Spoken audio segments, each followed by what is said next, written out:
Good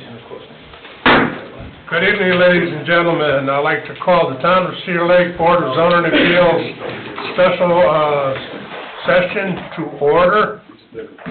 Please rise for the Pledge of Allegiance.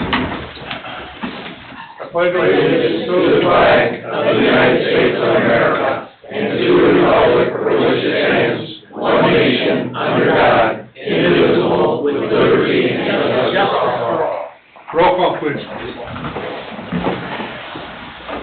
Mr. Riley? Here. Mr. Hunley? Here. Mr. Jackson? Present. Mr. Burnham? Present. Mr. Capora? Present. Mr. Ashton? Present. Mr. Bungie? Here. Mr. Conley? Here. Mr. Kubiak? Here. Ms. Hyduk is present. Okay, new business. Colin and Emil Gobert, developmental variance. Owner Colin and Emil Gobert, 6504 Fernwood Avenue, Cedar Lake, Indiana. Petitioner Price Point Builders, LLC, P.O. Box 1343, Crown Point, Indiana, 46308. Vicinity of 6504 Fernwood Avenue, Cedar Lake, Indiana. Review of Board of Zoning Appeals decision regarding developmental variance approval. Petitioner present. Yes, Your Honor. Mr. Chairman. Step up, please. Mr. Chairman. Can you hear me? Jack, Yes. can you hear me? Yes. May I intervene a second? I need to intervene a second. Can I have the floor, John? You want the floor? He wants the floor. Yes, I'm sorry. Thank you. This is not new business, so let me clarify what's on your agenda tonight and why you're here. This is a matter that was conducted and heard by the BZA at the last public meeting in December. I think it was December 11th. There was a developmental variance. The petitioner that you referenced is the correct petitioner. The conclusion of your proceedings that evening, you rendered a decision on a developmental variance.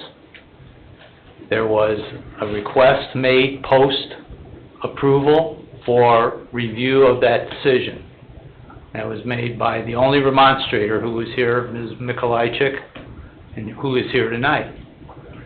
As a consequence of that request for, I'll call it reconsideration, us lawyers will, and I'm certain that maybe Mr. Neff and I will have a discussion about that. But it was a request for reconsidering what you decided.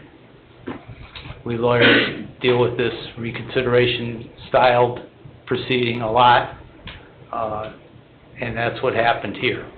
So the party who should be speaking to you first should be the party who requested reconsideration.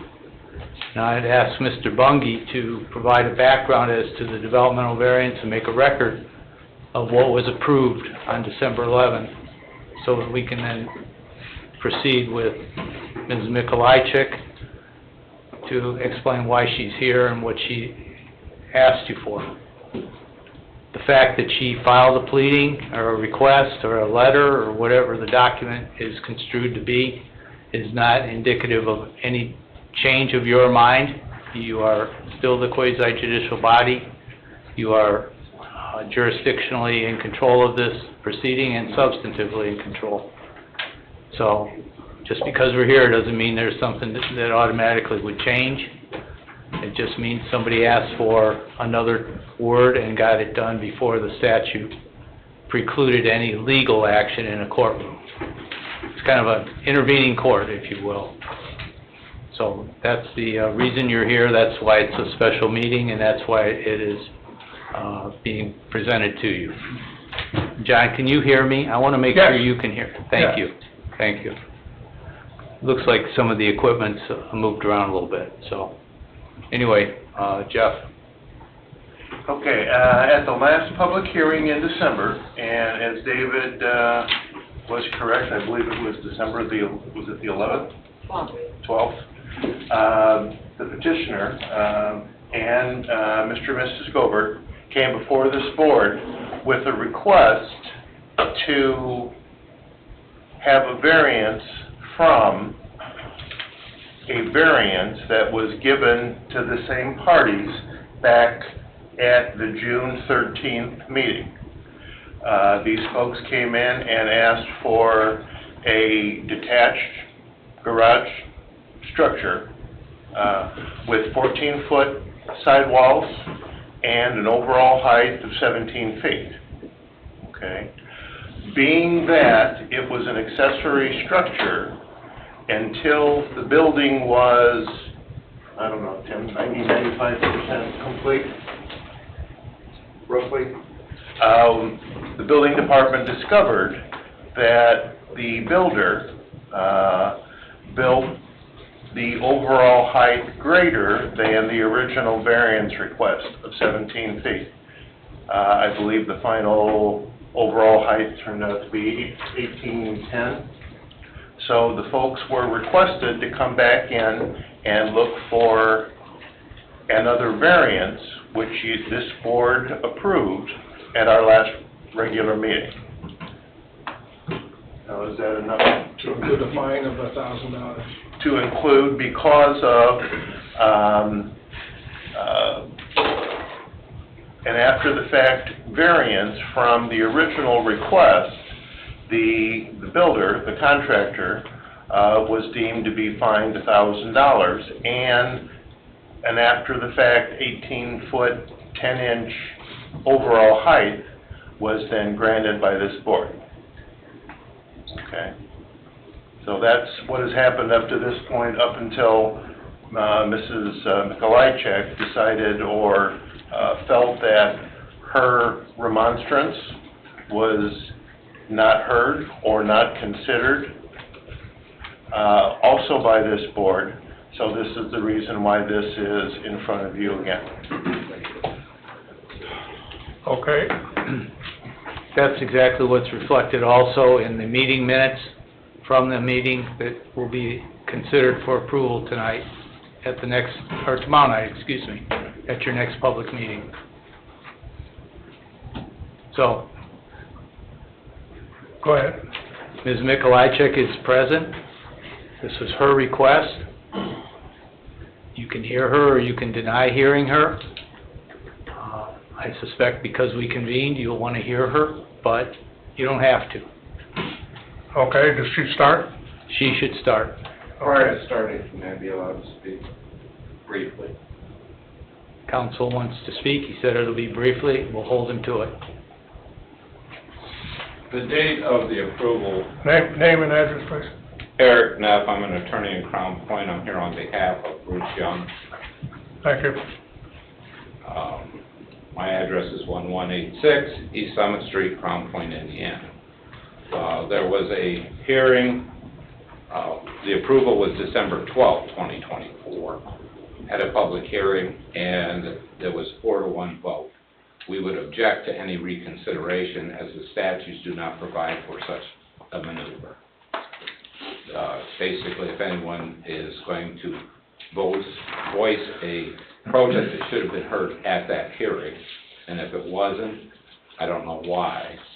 But there's nothing from the Indiana statutes regarding the BZA to reconsider that vote that I'm unaware of.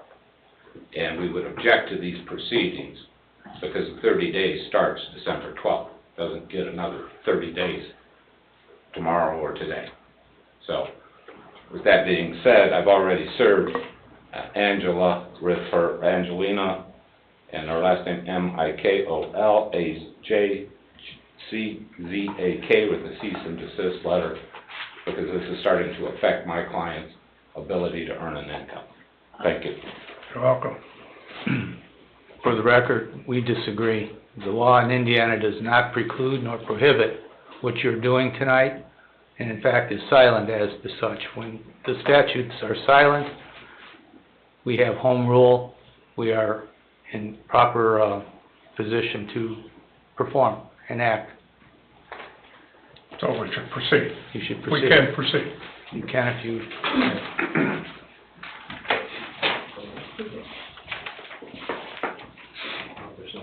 Hello. Angeline Mikolajczyk, 12806 Lee Court. I wrote a letter, so I need about 15 minutes or so to read it. It'll start. I previously requested all matters be reviewed in detail before giving another approval to this contractor due to the contractor's knowingly and admittedly abuse and neglect of building and zoning privileges, and also to consider the harm others endure from contractors' unwarranted actions expanding over time. The building department stated there was a violation given upon inspection of this item, but did not mention any further investigation, which is the reason I again requested these items to be reviewed by the town. I appreciate this opportunity for further discussion and review. Please keep in mind that there are Cedar Lake codes to protect our community from willful and deliberate disregard of construction codes and ordinances of the town, county, or state, or any rules or administrative building construction codes, and that even one violation should be grounds for the suspension or revoking of the contractor's registration. However, there has been little enforcement by the town for this contractor that deliberately disregards many code and ordinances, which continues to cause unnecessary suffering in Cedar Lake. When will these type of contractors be held accountable? And why does the town continue to allow its residents to suffer? It is common knowledge that Cedar Lake has put builders' interests first and foremost many times over the residents and our well-being of the community as a whole. It is also well known that some face recourse for breaking the rules, while some others do not.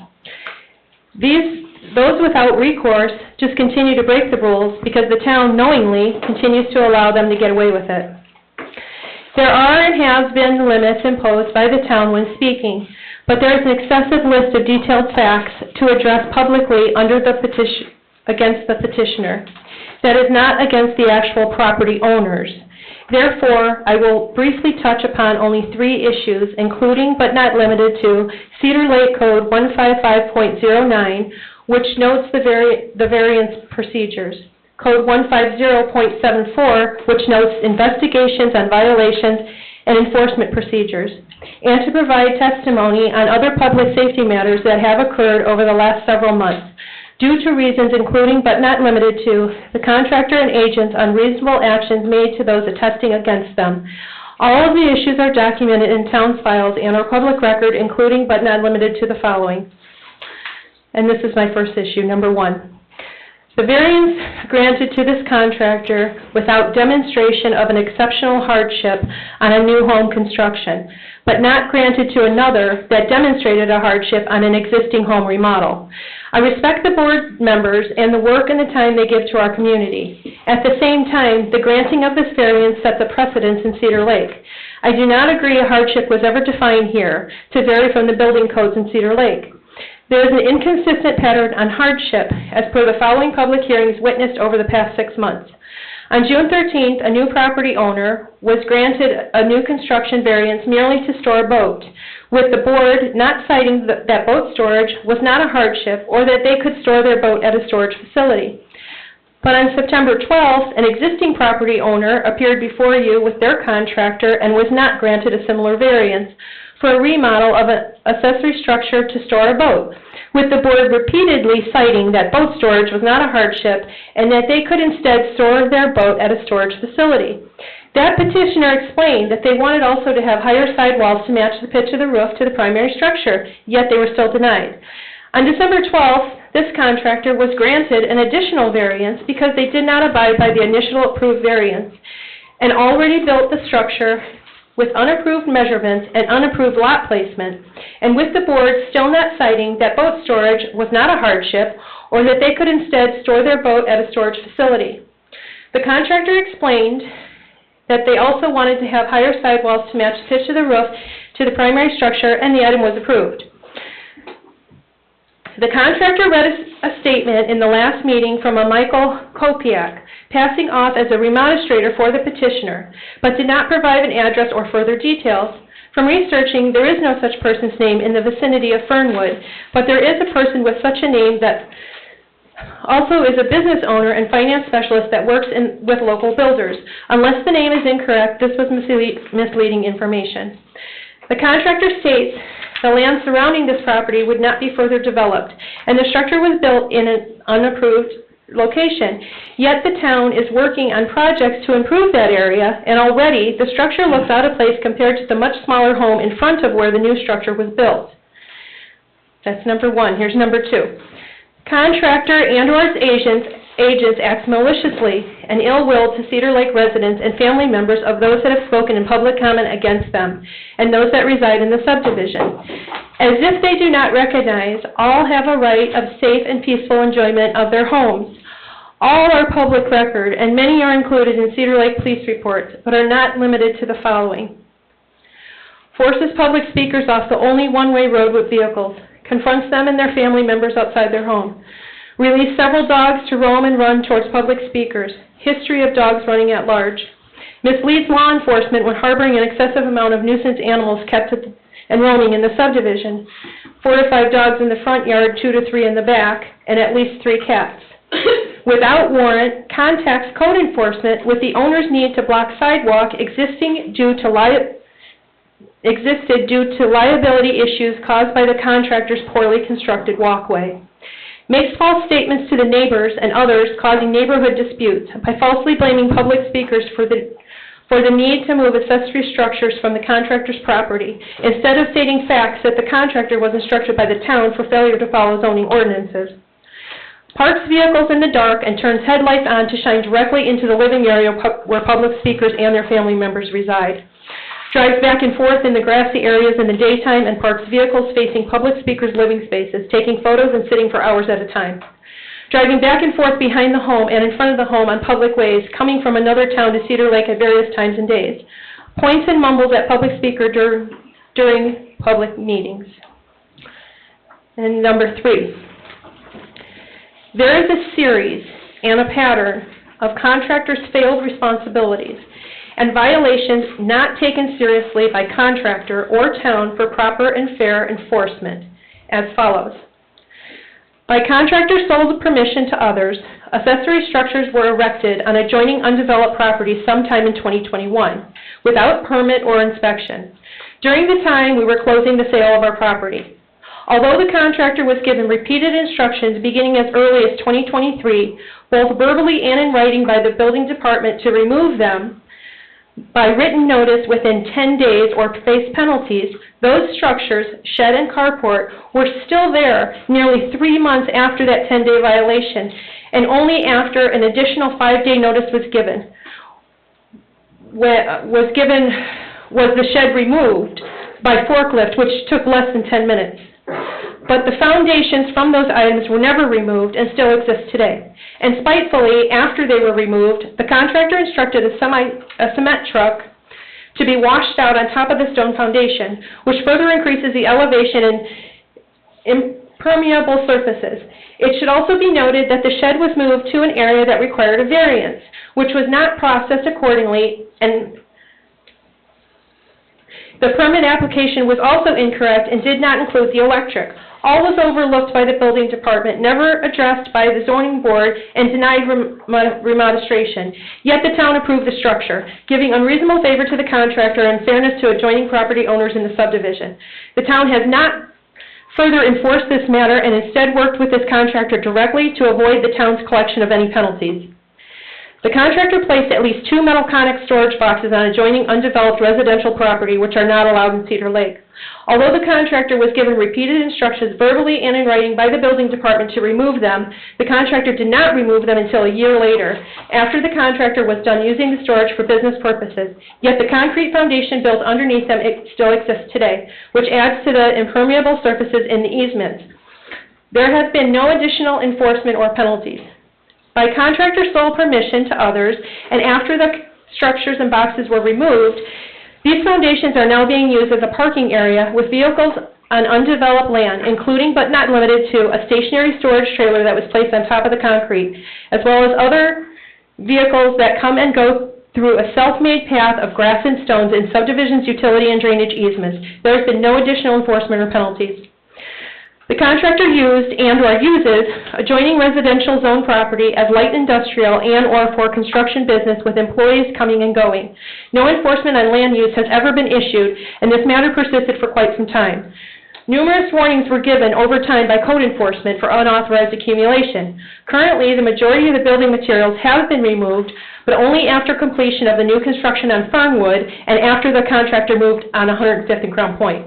It is unknown if the move is just temporary, as I believe it could be just another possible strategy of avoidance, as other materials still remain, such as stacks of stone pavers, pipes, countertops, glass, fence panels, lumber, as well as an unregistered trailer covered by a tarp. The contractor pushed, using heavy equipment, some of these materials into the shrubs on the property lines in an attempt to hide them, but when the leaves have fallen, the piles are easily noticed. There have been no additional enforcement or penalties. Contractor erected a large fence in the drainage easement and across several property lines without permit or inspection in our subdivision, believed to also have been erected during another sale of an adjoining property. Violation recently issued and fence still remains. This is an ongoing issue with subdivision's proper stormwater drainage into the other adjoining properties, including the wetlands behind the subdivision that run directly into Cedar Lake. Contractor remodeled an entire building's interior and exterior in our subdivision this past fall without permit or inspection, including but not limited to deck having 4 steps without a handrail, outdoor jacuzzi installed on deck, additional bathrooms, etc., than what is reflected on the property's assessment card. There were numerous employees working daily during that remodel period that lasted at least 8 weeks or more. Although brought to the town's attention for fair housing market value in Cedar Lake, no inspections or violations were ever processed by the building department. While the contractor was in violation, instead of the town investigating as per code whether the contractor's privileges should be renewed or having the violation corrected, the building department accepted and worked to accommodate another building application from the contractor in an attempt to subdivide undeveloped land in 2023. According to research and neighbors, this land was previously owned by contractor with unsafe building structures. Forfeited, structures were demolished with the possibility of causing extra expenses to the town, and the contractor regained the land from sheriff's sale. This is vacant land adjoining the most part of the property that sits at a higher elevation that is problematic. There is also a history of discussions had with some former and current building planners and contractor regarding the challenging land topography in Lee Cove and lack of ability to accommodate further development in the subdivision. Yet, those same individuals, contractor and now current town employees, seemingly ignored those discussions and attempted additional development in Lee Cove. Now with the additional challenges, including but not limited to, the location now being in near the town's roundabout and new areas of business. The current matters and/or building and zoning restrictions need to be known before resurfacing with another possible owner, as the land currently appears to be on the market. As history shows, just because it's on the market doesn't mean the contractor has plans on actually forfeiting it. For health and safety, I am requesting this matter be evaluated, as there is an undeveloped path created by a contractor that is being used publicly, with vehicles entering and exiting in an unsafe location with hills and turns and a heavier traffic flow. The contractor ignores the subdivision responsibilities, and the town does not enforce, in regards to the town's approved stormwater drainage. The plans I did receive indicate 3 channel drains extending over the first 2 lots of a 7-lot subdivision, which has recently been discovered due to stormwater problems in the subdivision, do not exist on either lot. The contractor continued to develop and profit from the subdivision without ever completing lots 1 and 2 channel drains, and also omitted the proper stormwater drainage for the 5 remaining lots in the subdivision that had challenging topography before ever beginning any construction. I have been made aware that some other properties in the subdivision also have stormwater problems. The building department has not taken any action against the contractors to circumvent these problems. The contractor installed our water well and possibly other wells in the approved plan's drainage easement, leaving little to no area available for the drainage system installation. The contractor did not properly construct sidewalks in subdivision, causing possible liabilities, and only after repeated demands, the town had to remove the poorly constructed walkway at their expense. The contractor also built our home, and although the records in Cedar Lake reflect the subdivision was approved in 2006 and 2007, the legal recording of our home, which is the first lot in the subdivision, reflects the property was built in 2010. Our property was placed on the market in 2020, which indicates our property was only 10 years old when we decided to purchase it. It was listed at an unfair market value, and there was no way in ever knowing until after purchase that our home was built and lived in prior to 2010. The same or similar is also true with the last lot in our subdivision, the property on Lot 7. There was also a discrepancy with the title where the contractor had a very large lien placed on the property which had to be removed to have a clear title. Obviously, we were left with many questions, but the building department indicated they don't know what happened to the majority of our property records. Although there were many issues noticed with the house itself, not for this discussion, I must stress to you that some areas cannot be properly inspected after they are covered up, such as no installation on exterior walls. Timely and proper inspections are a must with this contractor, which through history has already been acknowledged by the town. While the contractor was in violation, instead of the town investigating as per code whether the contractor's privileges should be renewed, the building department accepted and approved another permit application from the contractor for a new construction for a house and accessory structure, which is this agenda item. A few months after the application, and while the structures were mostly built, instead of the contractor appearing before the board, the contractor sent the new property owner, which was immediately granted the variance. It should be noted the building department did not attend that public meeting. There are questions regarding if the contractor's application was even complete with measurements and photos at the time of the building department's approval, and or if proper inspections were requested and or completed per procedure, which was also discussed at the last public hearing by the board and building department. Is it also possible that the primary structure also needed a variance due to height and placement, and that was overlooked? Those matters do not involve our property, and rather should be determined by the board. However, against the instruction of the Plan Commission, which was suggested, the permit was issued to the contractor by the building department in April of 2024.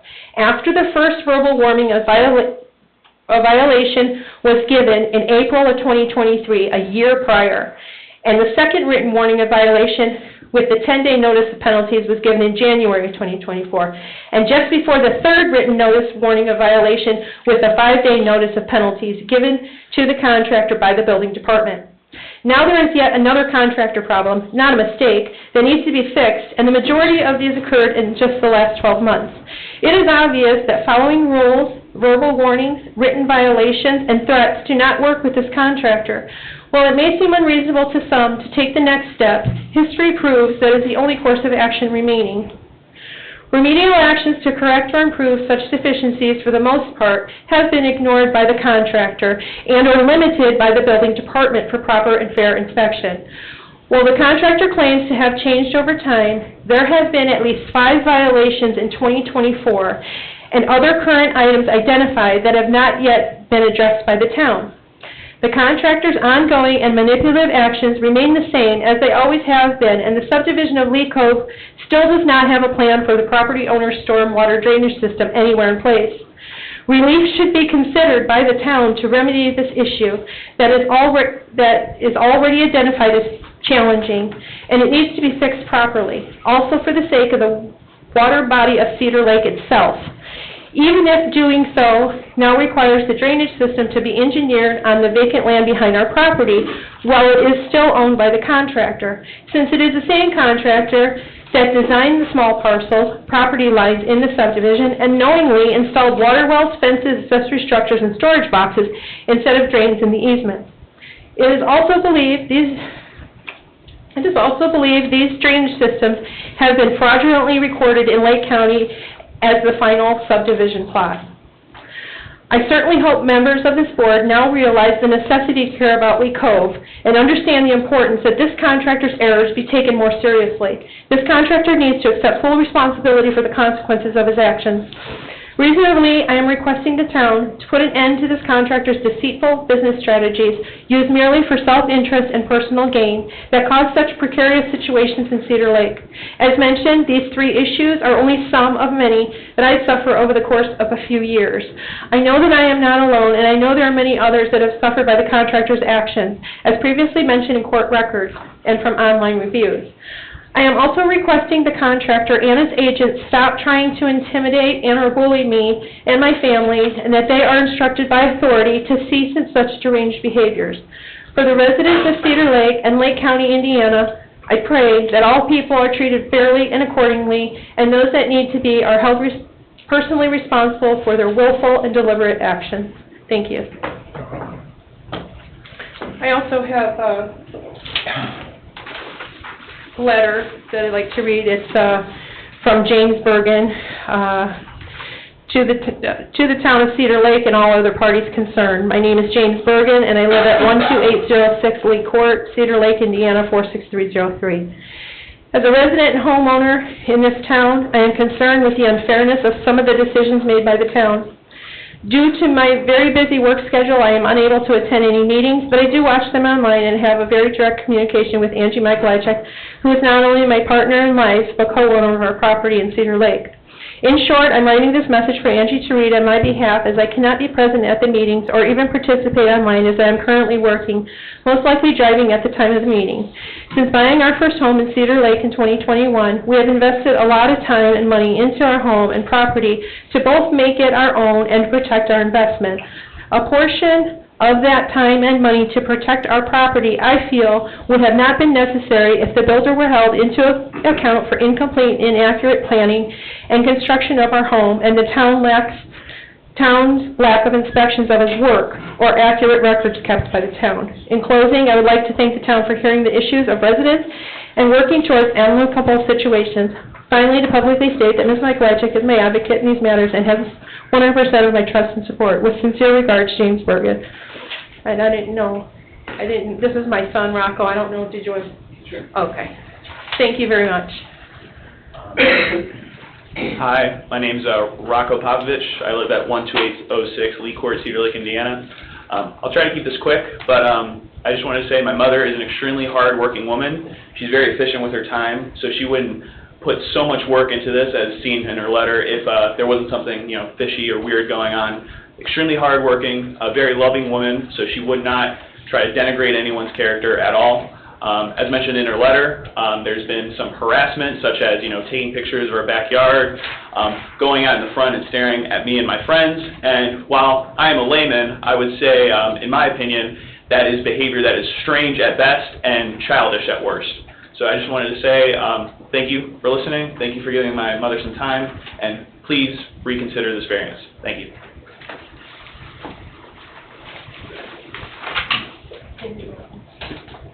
Angie, is there anything else? Do you have anything else? I don't believe so. Okay.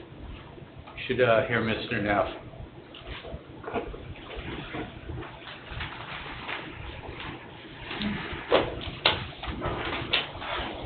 Well, you just listened to 15 minutes of a remonstrator that wasn't present at the December 12th hearing. It sounds to me that most of her remonstrating against this particular variance has to do with issues other than the variance that was granted. It was a personal attack against my client. And I don't see any statutory authority that allows you to reverse your decision from January 12th. And with that, I will let Mr. Young respond to her allegations. Where do you start? I'm not sure how to... Start with your name and address, please, Mr. Young. Bruce Young, 12816 Lee Court. One of the things she alleged was that I don't live there. That is my legal address. I have it on my driver's license if you'd like to see it. I have not changed my address, so my residence is still there. Going on with some of these allegations of water problems, Tim Kubiak has been out there, and he's found no water problems. Is that true, Tim? That is a... Well, she read a letter. He should not answer. She does no allegations. She doesn't get anybody that has a problem, other than her husband, who just wrote a letter. Everybody in the subdivision, there's never been a water problem. I lived there for 10 years myself. We have no sewer problem, no water problem.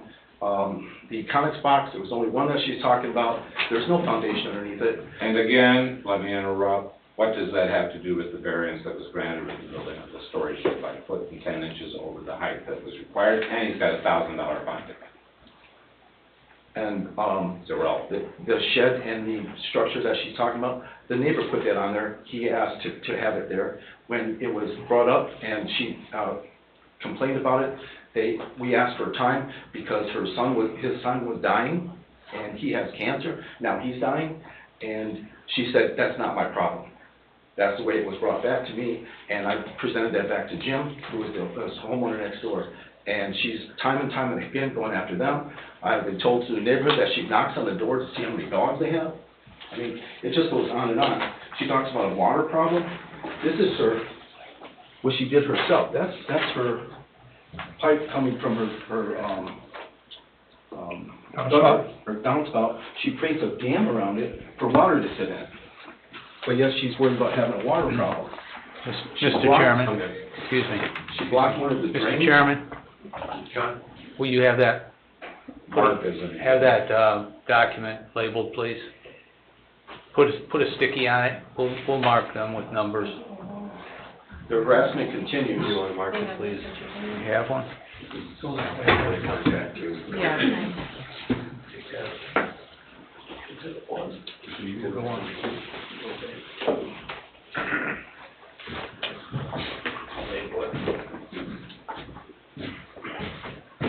Don't have any stickies. Oh, I got you covered.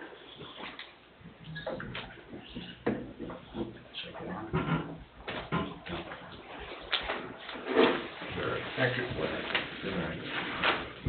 So, again, I'm trying to defend myself, and I apologize, I guess this isn't the proper time to do it, there will be a time before the law to do that later.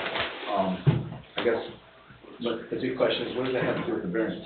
She did have time to speak at last time, in fact, she talked for I don't know how many minutes, and then the public meeting was closed, and she was done, and now she's coming up and trying to do more. So, the harassment has to stop at some point, so. This has become a venue or a forum for a personal vendetta that she has against Mr. Young. She has written to the Secretary of State, Tyler Kita, the Attorney General's office, and filed a complaint on June 20th, 2024. That complaint was responded to, and they took no action. So now we're going to keep coming back, and we're going to keep harassing this builder until she gets her way. And it's time for this board to stand by its original decision and stop this nonsense. Thank you. And I might add to this, none of this started until after I applied to build 2 houses on her back property. She said herself that she lived there for 2 years. And now all of a sudden, 1 year later, all of this is happening. That's all I'm saying. Thank you. Okay, thank you. Eric, is that all you have? Is that it? Yep. Okay. I think they're done. You want to ask Angie if she has anything else? The homeowners are here. The homeowners will get a chance? Based on the information that he has said, I believe the photo that you may have was what we call the decorative pond that the town engineer had come to look at to help with the surface water.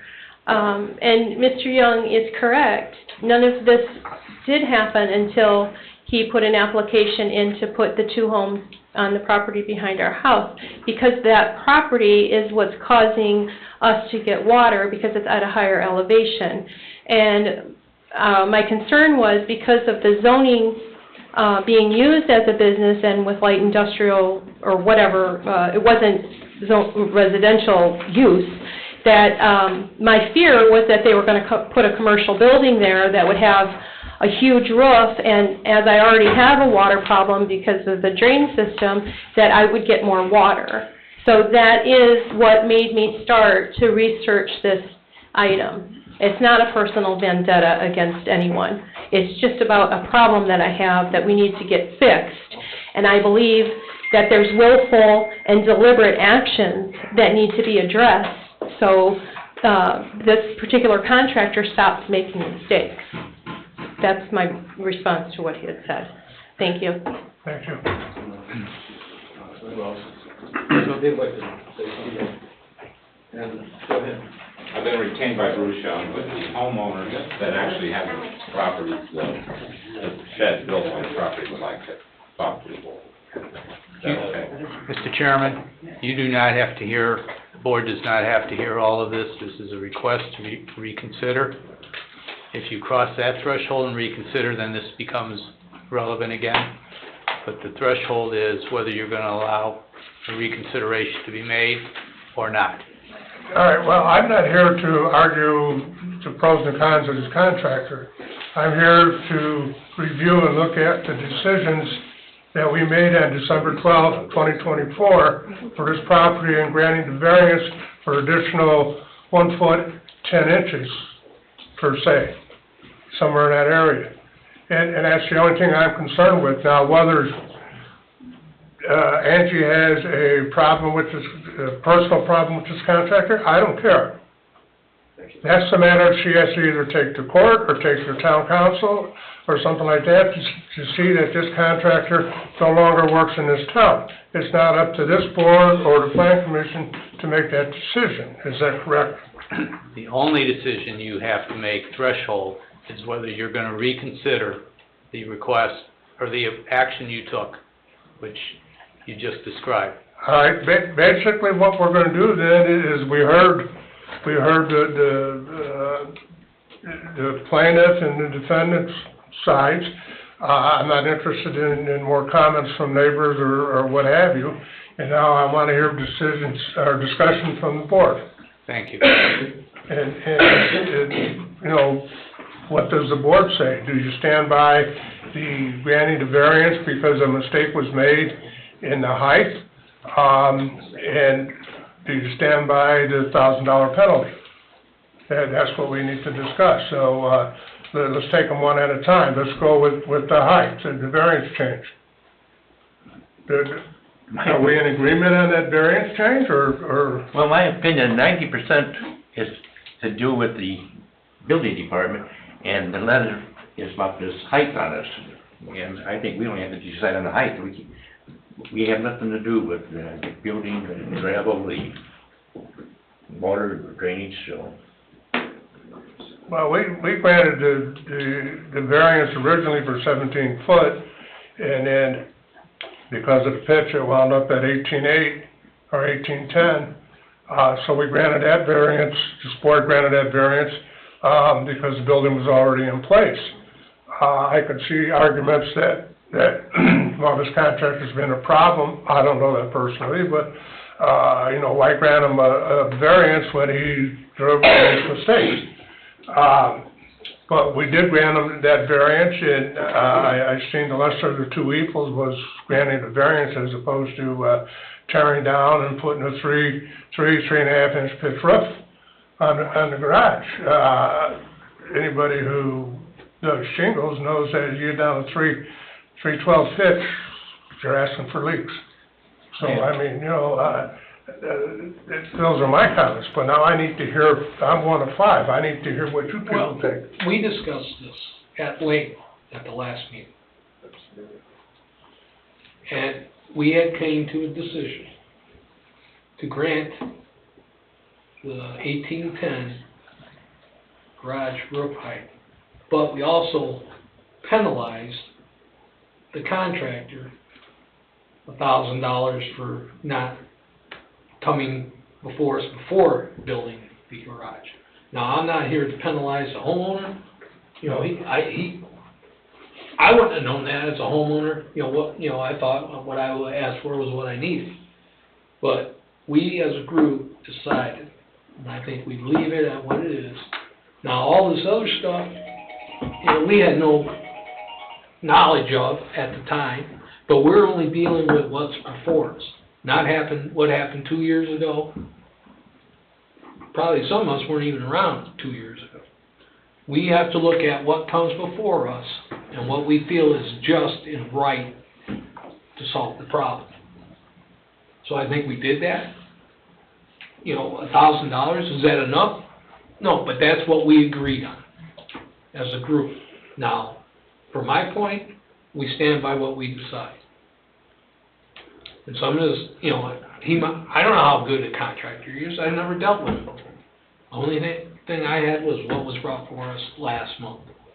And we thought we did the best we could with the situation. Now, if that's not enough, I'm sorry. But we're trying to do the best we can. And we have to look at that one thing that was brought before us. We don't know what went on 3 years ago. We know this house. But there was a and this- violation tag given on it. Miss, you've had your chance. Well, he's talking directly to me, I'm sorry. I don't. I'm talking to everybody. Okay.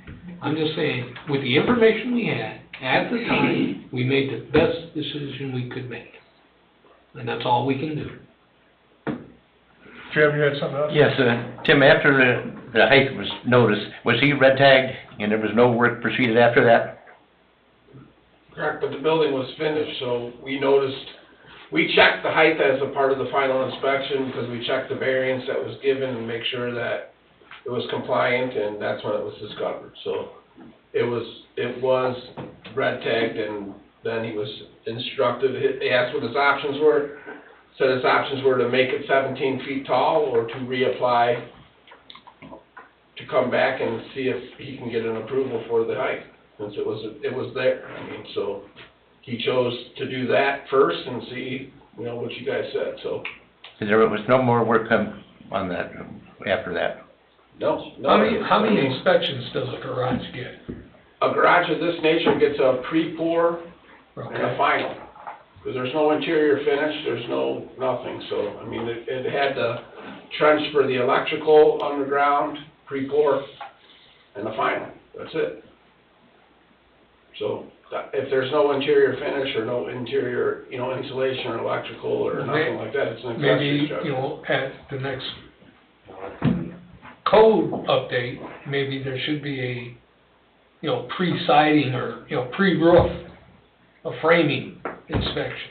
Right, well, that's. Because that would probably all that save does- us a lot of, time. Right, and again, there was 1,100 permits this year, so, I mean. No, I'm not saying Well, anybody's fault, I'm just When we do saying, the final can we coding- update a code to add a, pre-final, before they put the roof on the thing, the siding, because how do you do a I house? guess, yeah, I mean, we're not, we're not the contractors, we issue the permit, we make sure that it's proper, but we can't, I mean, it's easy to say, but what's 1,100 permits or whatever, I mean, our job is to make sure that it's done properly, we've done that, I mean, Well, in this case, we did do it properly, because at final, it wasn't done properly.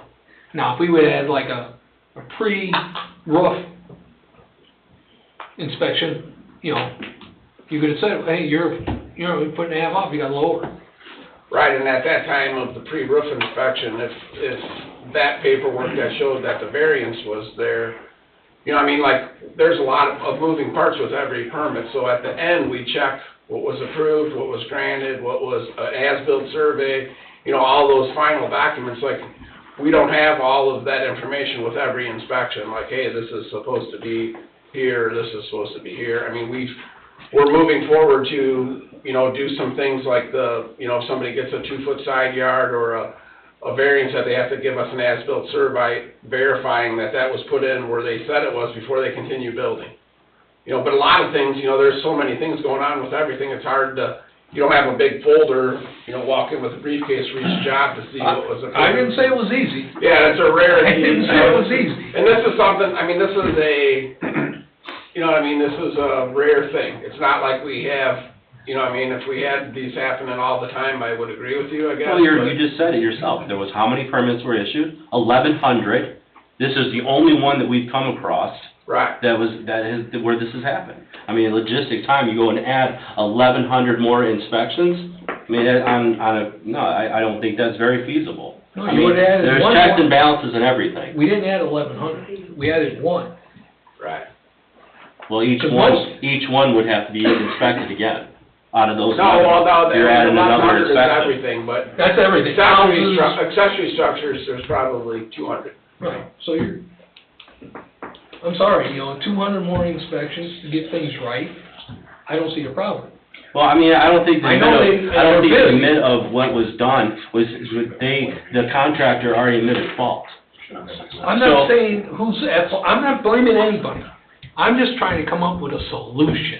That's all I want to do, is come up with. I get it, and I get what you're saying, but I guess my point And that's is that. just a suggestion, will it work? I don't know. And I feel Will it like not? I don't know. Yeah.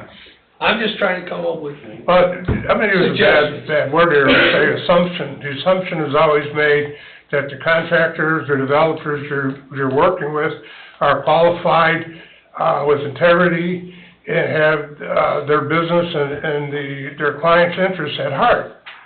And as a rule, I would think that majority of the contractors would come across a problem such as this, would stop and then find out how to remedy the problem as opposed to continue building. So this is one instance, like Eric said, out of 1,100. And I think you have to make sure that you have qualified contractors. It says a lot for licensing and bonding and insurance for the contractors that work in town, or any business in town. Ray, do you have anything? No, I agree, there's a lot been put up here tonight, which I don't even know, that's not our area, I don't know a history between what took place, what's been done, so I'm kinda like, still looking at what we voted on the other night as a one-off error. Well, we basically have three choices. We can stand by our decision, we can amend the decision, or we can do a 180-degree turnaround and come up with a different decision. So those are our three choices, and we have to make that in the next few minutes. Do you have anything? There's a hand up there to speak online. Yeah, Is it past that? Well, I'll get to them. All right. Okay. Do you have anything to add? No, I'm actually comfortable with what the judges that I did on last month. Okay. There's nothing that I've seen has changed what happened that was here. He admitted fault, we fined him, we did it wrong. I'm sorry that so the cul-de-sac or where he's living has problems, but that wasn't in front of this board. In front of this board was the address at hand. And most importantly, that we're giving credit to, the homeowner loves the job. If the homeowner would have said, hey, this is totally built wrong, I don't like it, he did nothing of the fact. He was on the phone call with he was online, correct, on that last meeting, and didn't hear any problem with any of it. Right, we're just gonna go back to the same options we had last time around, we're gonna have them take the roof off, we're gonna cut the walls down, but with all due respect, we already made the Right, decision. right. All right, let me go. Mr. Goldberg, are you online? Yeah, hello, can you hear me? Yeah, give me your name and address real quick, and then we'll hear you. It's Colin Goldberg, I live at 6504 Fernwood Avenue. Sure. And what are your comments? Well, I'm glad that we can get this back to the actual matter at hand. I'm sorry to hear that Angie has a clear agenda for the demise of Mr. Young, but I don't really see any of her issues pertaining to my garage. As you said, I'm very happy with the job Mr. Young has done. Yes, a mistake was made, but along with me and all of my neighbors, they've all given me overwhelming support on the structure. They've even written letters with signatures and addresses, and yes, Mike Cofield is a real person, as she says, but he is not.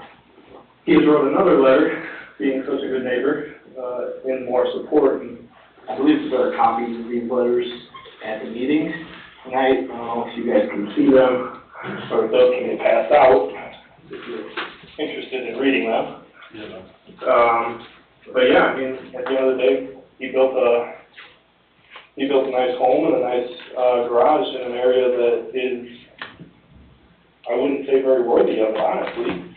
I don't know if you've driven down Fairbanks, but there's a house with a hole in the roof just on your right. That's if you can even make it down that road in something other than a four-wheel drive.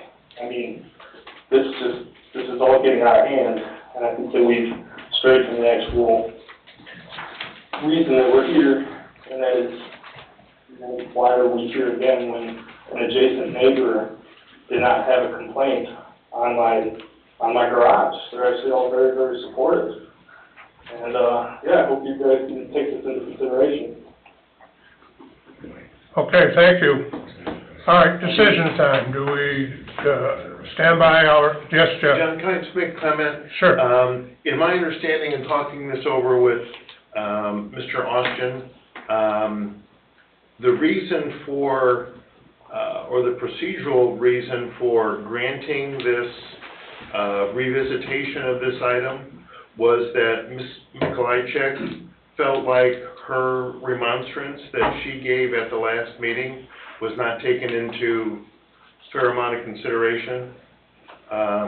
If you guys will go to your iPad and look at the actual meeting minutes from last month, you can read a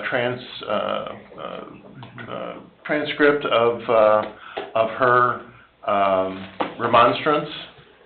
And if you visit that, I think you'll see a lot of the things that she reiterated today are in that transcript, but she really does not address the problem that was the reason why it was before you folks.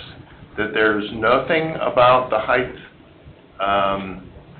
that is really explained, at least in her mind, as far as why there should be a problem here.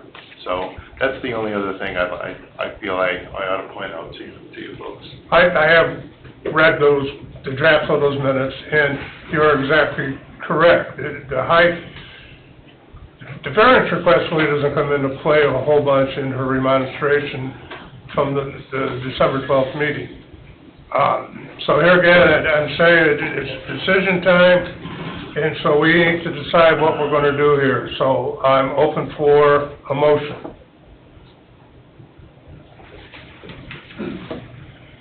Stay the same, change it, or completely throw it out and do something different?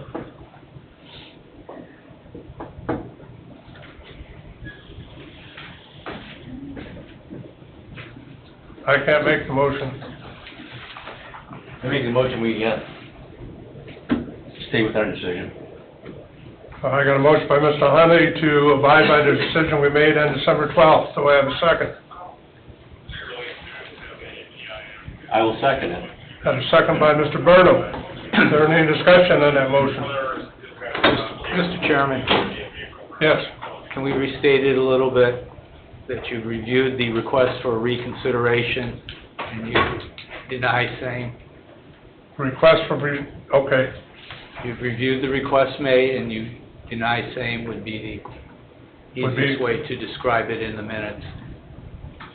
So the motion should be that the request for reconsideration is denied. Correct. Do you agree with that, Jim? Yes. Yes? Yes. Eric? Yes. Yes, all right, so the motion by Mr. Hunley and seconded by Mr. Burnham is that the request for reconsideration is denied. Just no further discussion. Roll call, please. Mr. Riley? Yes. Mr. Hunley? Yes. Mr. Jackson? Yes. Mr. Burnham? Yes. Mr. Capora? Yes, motion carries 5-0. Thank you.